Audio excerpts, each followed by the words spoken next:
د کابل په الیاباد روغتون کې له تیر یو کال راهیسې د سرطاني ناروغیو جراحي عملیات ترسره کیږي.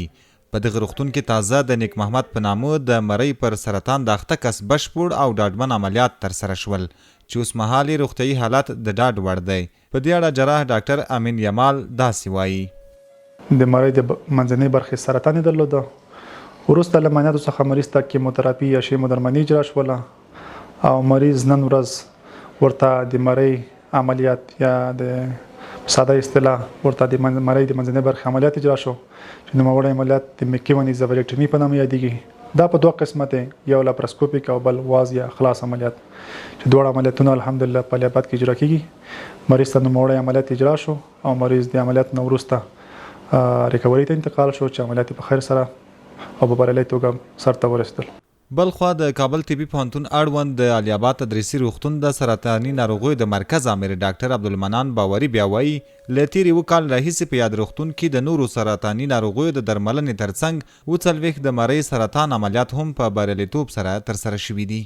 نیک محمد هغه 50 کلن ناروغ دی چې د مرۍ په سرطان اخته و. څو ځلې د درملنې په موخه بهر ته لاړ خو له زیات لګښت سره بیا یې هم هیڅ روغتیا ونه مونده، خو اوس یې په کور دننه په الیاباد روغتون کې وړیا عملیات په بریالیتوب سره ترسره شوي.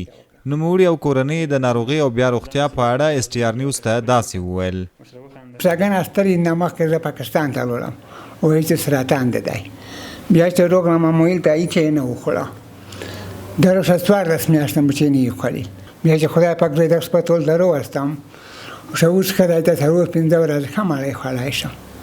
دا دی الله لوی مهرباني ده. دا مې پلار ناروغ د څلور پنځه کاله ناروغي درلودله. څو څوره پاکستان ته به دوه پیسې شل دېرش لکه پیسې پاکستان کې پلاړې هیڅ نتیجه یې نه ورکوله. خوست ته لاړو دلې پاکستان کې چې یاره کور کې چې بله طریقه نشته.